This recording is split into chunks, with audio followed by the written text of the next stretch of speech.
All praise is due to God, Lord of all the worlds. Peace and blessings be upon Muhammad, the trustworthy. I seek refuge in God from Satan, the accursed. In the name of God, the most gracious, the most merciful. Ladies and gentlemen, we are beginning today's lesson from verse 113 of Surah Al Baqarah. Previously, both the Jews and the Christians had put forward the same demand: become Jews or Christians, and only then will you be rightly guided. They claimed that the new religion being presented could not in any way be acceptable. The noble Quran has already addressed this claim and made their position clear. It has clarified that in the sight of God Almighty, salvation is not based on affiliation with any specific community, group, or religious label. Rather, there are established principles and conditions for salvation. Those who fulfill them receive glad tidings from God. This matter has already been explained earlier in the same manner, and here it is clarified again. Salvation before God requires that a person surrender himself to his Lord, that he recognizes Him, believes in Him with true faith, bows his head before His command, and acknowledges the truth with sincerity, beauty, and goodness. This is the foundation. When a person builds upon this foundation and performs righteous deeds, God Almighty decrees paradise for him or her. After establishing this principle, the Quran now draws attention to another reality. On the one hand, their claim is, become Jews or Christians and you will enter paradise. On the other hand, the reality among themselves is very different. The Jews say the Christians have no foundation, and the Christians say the Jews are upon nothing. In other words, when the message of Muhammad, peace and blessings be upon him, is being compared with theirs, they appear united, but when questions of truth and falsehood arise among themselves, neither is willing to acknowledge the other as being right. This is not accidental. History shows that whenever religious factions come into existence, a very predictable pattern emerges. When a new voice arises, one that threatens established monopolies, all factions unite against it. But among themselves, they are never ready to accept one another. They deny each other, declare one another misguided or unbelievers, and employ every religious slur they have invented. Yet if someone speaks independently on the basis of truth and falsehood rather than group loyalty, he is not welcomed.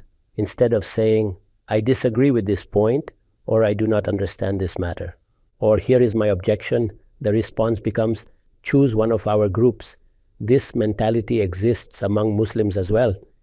If you study the rise of sects within the Muslim community, you will see that exactly at this point, people become rigid. They consider the matter settled. They are unwilling to accept one another. But if someone speaks outside all factions, they respond. Become this or that Barelvi, Ali Hadith, Deobandi, and you cannot go beyond them. The Quran has fully exposed this sectarian temperament here. It makes clear that when people no longer judge matters on the basis of truth and falsehood, but instead, through the lens of group identity, they fall into this mentality.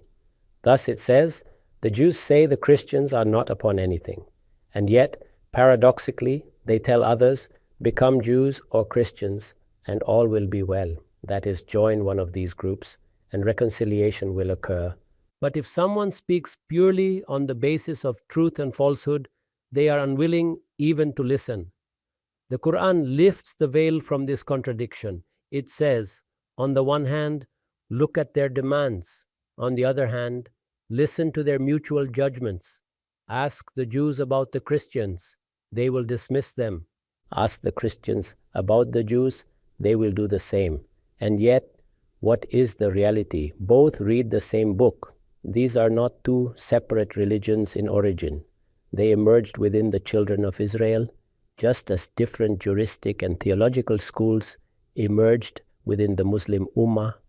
Despite sharing the same scripture, the same prophetic tradition, and the same foundational invitation, neither side is willing to acknowledge the other. But this is not how a righteous person behaves. If the book is one, the Prophet is one, and the divine invitation is one. Then at most a person should say, with civility and humility, I disagree with this point, or I do not understand this matter, or let us search for the truth together. If I have reached a conclusion, I present it to you. If you have reached one, present it to me. This is the attitude of justice, of giving others their due and taking one's due in return. But when this attitude is lost, factions become entrenched. The Quran points out that they possess a book, something authoritative to which they can return if they truly wish to resolve their disagreements. Even today, the Torah, Psalms, and Gospel are available. If these people were to turn to them sincerely, as Muslims are told to turn to the Quran, they would find that the roots of all their disputes are addressed there. On the matter of monotheism, read the Torah, read the Bible. Despite the later distortions and incorrect beliefs that have been introduced, you will not find any support there for polytheism. These books proclaim the same oneness of God that the Quran proclaims and that reason and intellect demand. Likewise, regarding adherence to divine law, both books speak with one voice. There is no real difference between them. Jesus, peace be upon him, states clearly in the Gospel, I have not come to abolish the Torah, I have come to fulfill it. He explains that the commandments were stripped of their spirit, and he calls people back to their true wisdom, how they were meant to be lived before God. Given this reality, if these communities truly turn to their own scriptures, the truth would become clear to them. That is why, as the Quran moves forward, it will say, uphold the Torah, establish the Gospel. The inevitable result would be obedience to the same divine command, because the principles are identical. This is why the Quran presents the invitation in these words, come to a word that is common between us and you. And what is that common word? The oneness of God, righteous action, and the consciousness of standing before Him. This is the invitation of all prophets without the slightest difference among them. So it was made clear that their situation was this. They had the book of God with them. Had they wished, they could have turned towards it. They could have known the truth. Their matter could have been resolved easily. But the striking thing is that the very same claim is also made by those people who do not possess the book at all. This refers to the two eastern regions of Arabia. That is, although they trace themselves back to our leader Ibrahim, peace be upon him, and were from the descendants of our master Ismail, peace be upon him. And although the Abrahamic tradition had continued among them generation after generation, they still did not possess the book of God. The book of God was not present among them. What then remained was mere tradition, and when decisions are based only on tradition, it becomes extremely difficult to distinguish between right and wrong. We Muslims, on the other hand, have been granted a great blessing. The book of God is present among us. Therefore, no matter how many sects have arisen, no matter how many deviations, evils, distortions, or incorrect interpretations have spread, we turn back to the book of God. When we do so, the truth becomes clear. His Holiness said, thus spoke those who do not know in the same manner. That is, people who have no knowledge of God's book also speak in exactly this way. They say, become such and such, and you will attain salvation. Affiliate yourself with this group, and paradise will be guaranteed. Their language is no different from the former. He then said, what remains after this? This means that even the bearers of the book have ended up in these valleys of misguidance. Those unfamiliar with the book stand upon falsehood, unwilling to accept any correct statement based on sound criteria of right and wrong. Therefore, God will judge between them on the day of resurrection regarding that over which they differed. Leave the matter there. On that day, God alone will decide. If the dispute were one of knowledge, it should have been resolved through evidence and reasoning. If the matter were to be decided by the book of God, its verdict should have been reached here in this world. But since these three groups have entrenched themselves in their positions, the matter now awaits the day of judgment, when God will distinguish truth from falsehood. There it will be made clear what error the Christians committed, what mistake the Jews made, and what they did with my book. Then the decree of God will be issued. Until that divine decision arrives, however, this outcome was inevitable, that the book of God would be set aside. Arguments would no longer be grounded in firm principles. Decisions would no longer be made through reasoning. They were unwilling to adopt this path. Thus God will judge between them on the day of resurrection concerning their disputes. Then it is said, "And who is more unjust than those who prevent the mosques of God from having his name mentioned in them and strive toward their ruin?" These differences between them, where one says, "The Jew is nothing," and the other says, "The Christian is nothing," are not merely theoretical disagreements. They are not differences that remain confined to debate, or even to books being written against one another. Their hostility has gone far beyond that. Their disagreements have reached such an extreme that Al-Aqsa Mosque, their greatest shared place of worship, built by Prophet Dawood, peace be upon him, and associated with their most sacred traditions, has become a site of devastation due to their religious rivalries. Because of these differences, they continued to destroy one another's places of worship. There is nothing beyond this level of injustice. God Almighty declares that regardless of how many differences exist, religious sentiments must be respected. Places of worship have always been regarded as sacred. Wherever God's name is mentioned, no one should stand at the door of ruin. Rather, all should collectively sustain these places. Notably, God does not mention only Muslim mosques. In Surah Al-Hajj, the places of worship of Jews, Christians, and all religions existing at the time are mentioned explicitly by name. God states that jihad was commanded for this very reason, to stop those who destroy places of worship. Thus, attacking places of worship is contrary to human morality. If people worship God in their own ways and conduct their lives accordingly, the sanctity of their worship spaces must be preserved. No one has the right to attack the places of worship of others. Here again, it is emphasized, had they been righteous, their disagreements would have remained within limits. Instead, they became oppressors, destroying each other's sacred spaces. And who is more unjust than the one who prevents the servants of God from mentioning his name? Whether someone stands in a church, a temple, or a mosque, each is worshipping God in their own way. Who is more oppressive than the one who forbids this? There is a clear indication here towards the collective sanctity of Al-Aqsa.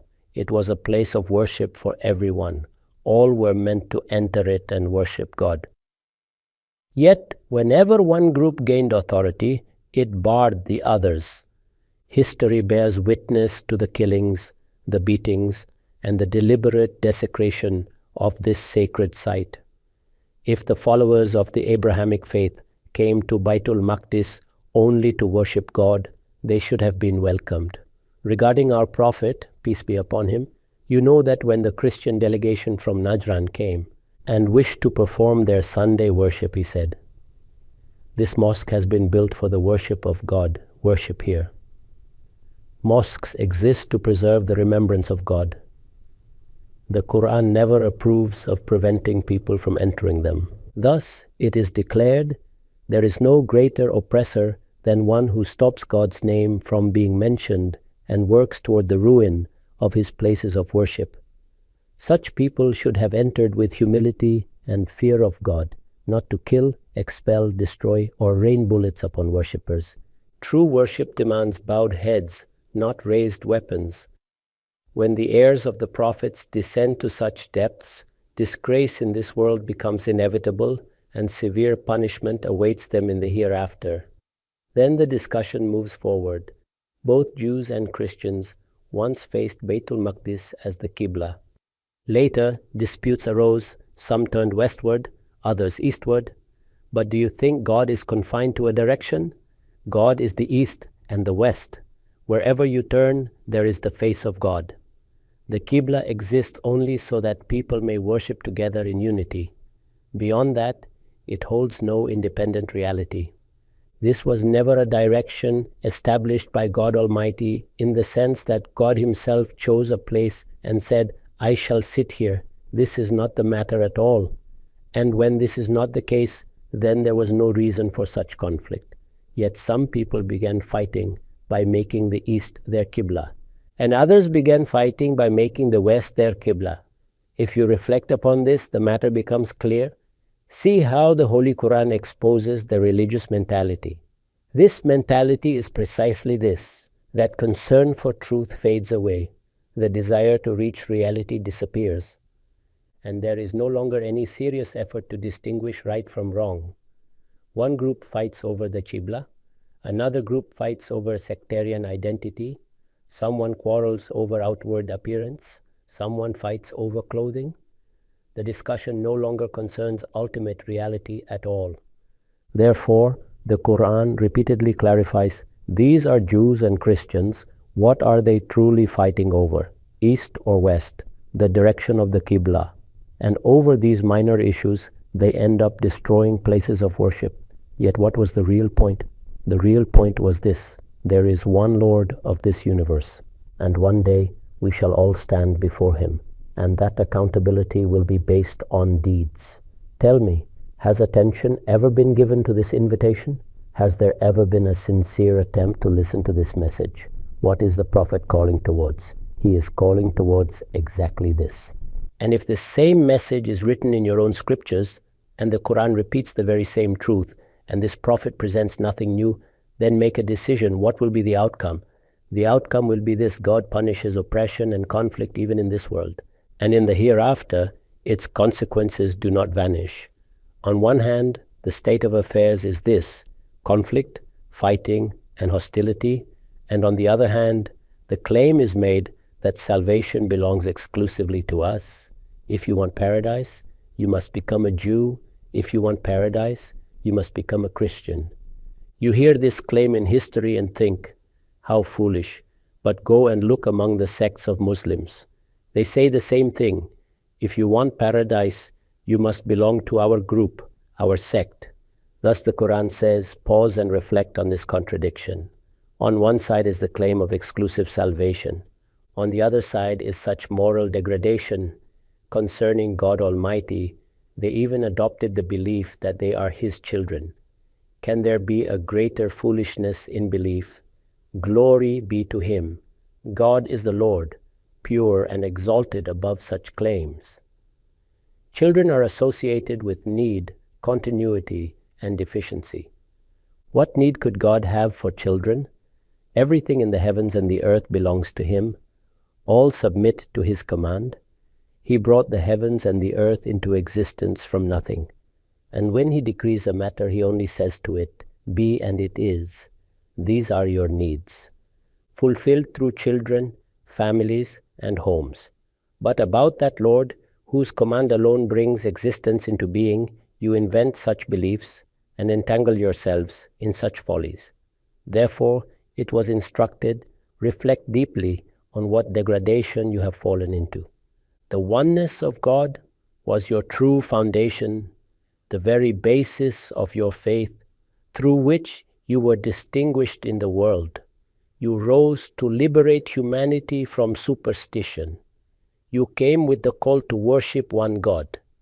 And yet, in this very matter, you have fallen so low that you now claim to be the children of God, and alongside this, you assert that salvation is exclusive to you.